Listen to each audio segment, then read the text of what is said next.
Hi, my name's Orville Toller, and welcome to my TED Talk. I'm going to talk to you today a little bit about artificial intelligence, augmented reality inside of the classroom.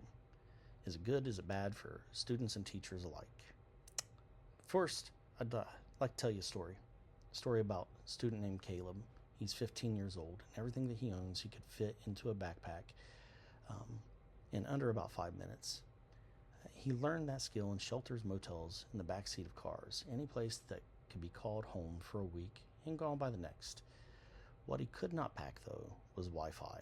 At night, when other kids scrolled through endless feeds, Caleb stared at water-stained ceilings and replayed math problems in his head, hoping he hadn't already fallen too far behind. School was where the world went electric. On good days, when his stomach was full and clothes were clean enough to not draw comments, Caleb slipped into the computer lab at the library as soon as it opened. The bright rectangles of light seemed almost theatrical compared to the dimness of the shelter. Here he could log into learning platforms, catch up on assignments, and most importantly, open the AI tutor he was shown. The first time he used it, he almost didn't believe it was allowed. He typed a hesitant paragraph about the outsiders, most of it dashed off in the 10 minutes before class. And he asked the AI for feedback. In seconds, the screen lit up with suggestions, places where his argument was strong, where his evidence was thin, and specific questions to push his thinking. It didn't laugh at his spelling. It didn't roll its eyes when he paused to think. It just helped. That night in the library, Caleb again had exactly 45 minutes on the computer before the system would log him out to give someone else a turn on it. He pasted a new paragraph, clicked for feedback, and watched as the AI highlighted his sentences in different colors. It felt like having a patient tutor who never got tired and didn't charge by the hour. For a kid who couldn't afford extra help and didn't have an adult at home to read his drafts, this was a kind of quiet power. Something that made school feel less like a test he had already failed and more like a puzzle he could still learn to solve. Augmented reality came into his life in a different way. In history class, his teacher rolled in a cart of district-owned tablets and told them they were going to step inside a primary source. Caleb smirked. He'd heard all of the big promises from adults before. But when he lifted the tablet and pointed it at the printout on his desk, the black and white photograph of a Depression-era breadline came alive. Labels and stories popped up over the faces. A 3D model of a worn-out shoe appeared beside the picture, turning slowly as if in his hands. If he tapped, he could hear a voiceover reading an oral history from someone who had stood in the line just like that. For Caleb, who had never left his city except to move shelters or motels or foster homes, AR was like a passport. Science class let him peel back layers of a virtual Earth to see tectonic plates, like a passport. Or see tectonic plates shifting, and later to explore the inside of a cell like a city of organelles. The English language arts class used AR to display an interactive map of the Globe Theater onto the classroom smartboard, so they could see what walking through the historic theater felt like, crossing from one scene on the stage to another. These experiences didn't depend on him having a device at home. They lived in a shared space of the safe classroom and the occasional library workshop. The advantages were real and concrete. AI gave Caleb personalized feedback and explanations at a pace he controlled. When his mind froze from the stress, he could ask the AI to show another example or restate a concept more simply, without feeling like he was wasting a teacher's time. AR gave him the experiences that extreme poverty had closed off. Virtual museum visits, scientific simulations, historical recreations without needing plane tickets or expensive field trips. Both tools let him practice the very skills that the world said he needed: critical thinking, problem solving, digital literacy, in a life where so much was out of his hands.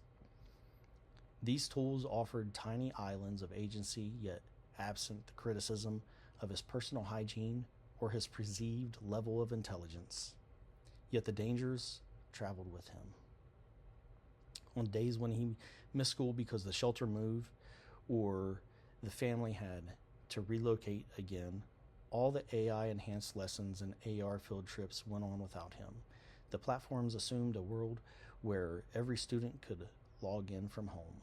But for Calleb, home was often a parking lot where the only light that came on was from the dashboard. He started to notice how assignments shifted subtly. More online submissions, videos to watch at home, quizzes that stayed open after school hours. Each change made sense for students with steady Wi-Fi, but for Calleb, it carved the gap a little bit deeper and a whole lot wider. There were quieter risks as well, because teachers could see dashboard data, the AI's record of every wrong answer and late login followed him in a way his homelessness already did. When he rushed through the problems in the library, racing the 45-minute timer, the system translated it as disengagement or carelessness. When he typed slowly and carefully on an unfamiliar keyboard, the algorithm read low productivity. Those numbers could start to define him in the eyes of people who never knew what he went through to get to that screen. AI itself carried its own temptations. Calleb discovered that if he phrased the question cleverly, the writing assistant would draft entire paragraphs for him. On nights when exhaustion pressed on his eyelids and the library clock ticked toward closing, it was painfully easy to paste the AI's words into an assignment and hit submit. The voice on the page no longer sounded like him, but it looked impressive.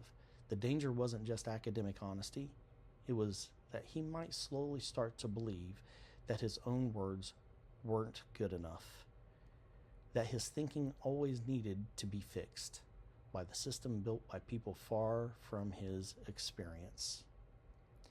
AR2 had shadows. When the class used AR apps that overlaid college campuses into the classroom, his peers joked about where they'd live, what they'd major in.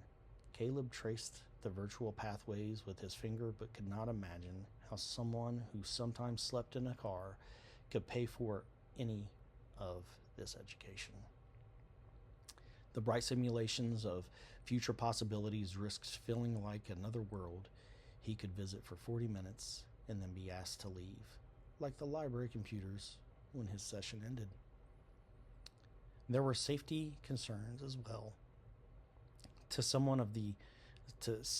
use some of the apps at the school and in the library, he had to create accounts with his email, an address he sometimes lost access to when he changed shelters or misplaced the password. Data about his activity, location, and learning patterns collected quietly in the background, stored on servers he would never see. No one had the time to explain what that meant for a kid whose life already felt exposed and precarious. Still, Calleb kept coming back to the screens. One evening at the library's closing announcement echoed down the stacks, he stayed a few minutes later in the homework center. His teacher had arranged special permission for him and a few others. They were working on personal narratives, and Calleb decided to write about moving without moving, the feeling of being displaced while a city around him stayed the same. He opened the AI tutor again, but this time he didn't ask it to fix his sentences. Instead, he pasted his rough draft and typed, "What questions could make this story more powerful without changing my words?" The suggestions that appeared were different. Prompts asking why certain moments mattered, where he felt most scared, what he wanted his readers to understand about him beyond homelessness or being poor. They were questions a thoughtful teacher might ask. But tonight, the machine was mirroring that care. Calleb copied the questions into his notebook, shut down the computer, and walked into the cold air with something new. Not just completed work, but a clearer sense that his story was worth telling in his own voice. But on the way back to the shelter, the city lights blurred into long streaks against the dark. Calleb thought about the words inside of the school tablets, in the library computers, galaxies forming, poets reciting historical figures stepping out of photographs, cells dividing into glowing color. Those worlds were fragile to him, only available for an hour here and a class period there, and at a risk of being taken away by budget cuts, broken devices, or any other move. AI and AR, he realized, were like the library itself, doors that could open into a room he never knew existed, but only if someone handed him the key and kept the building open late enough for him to get there. The advantages were real: personalized support, immersive learning, a chance to practice for a future that increasingly lived online. The dangers were just as real: deeper inequity when access was assumed, invisible data trails, the quiet erosion of his own voice if he let the tools speak for him. As Calleb rumbled on, he tightened his grip on the backpack at his feet. Inside, underneath the worn hoodie and crumpled notebook, was a library card with his name on it. It was small and laminated and bent at the corners, but it was his, in a life full of passwords that expired and addresses that changed. That card, and the tech it unlocked, was a fragile bridge between the world he lived in and the world he still hoped to reach. Calleb's story can shed light on technology in education and how it opens up access to the world for students, but it also offers the experience of students who lack funds to live a safe and consistent home life.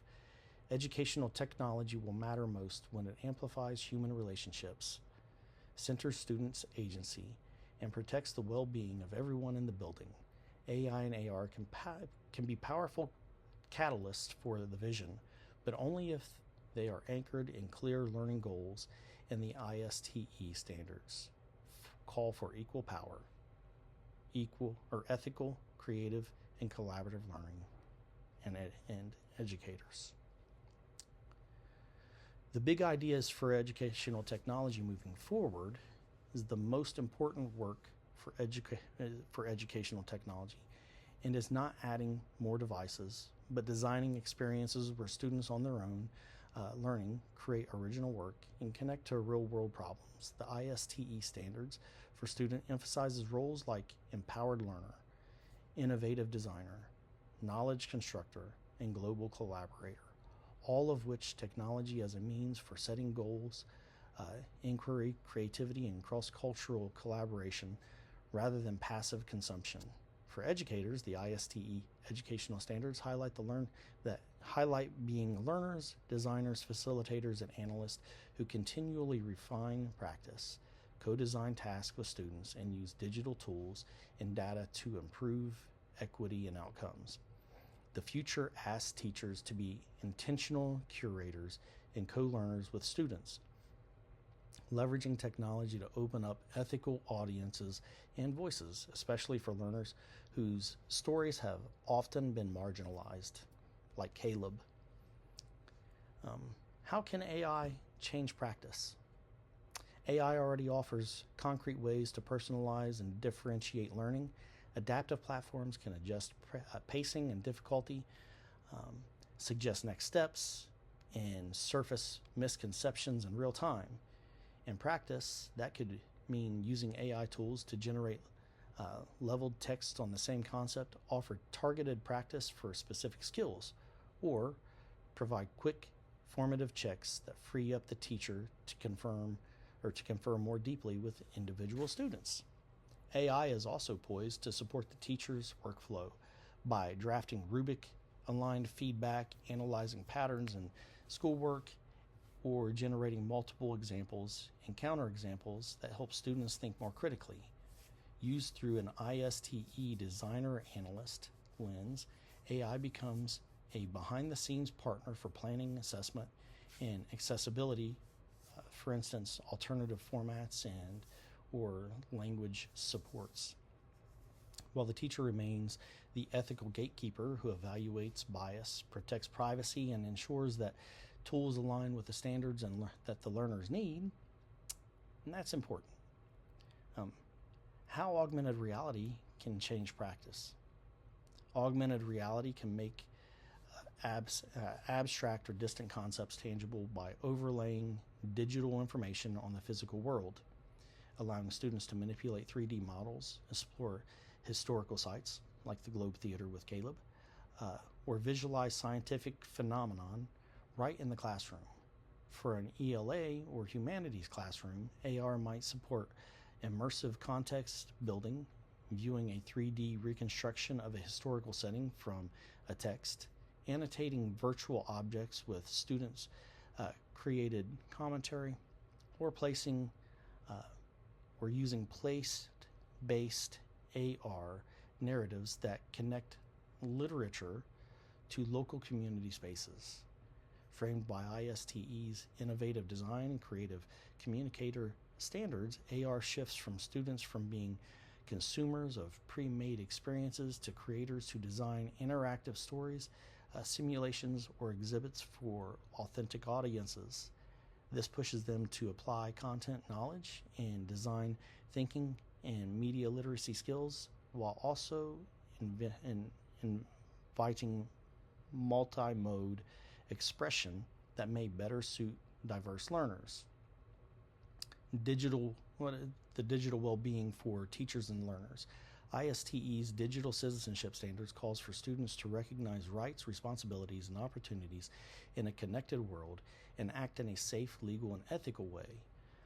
Digital well-being is a core part of that, helping students manage identity, privacy, data, and attention, and navigate social pressures, comparison, and misinformation in ways that support their mental health and long-term flourishing.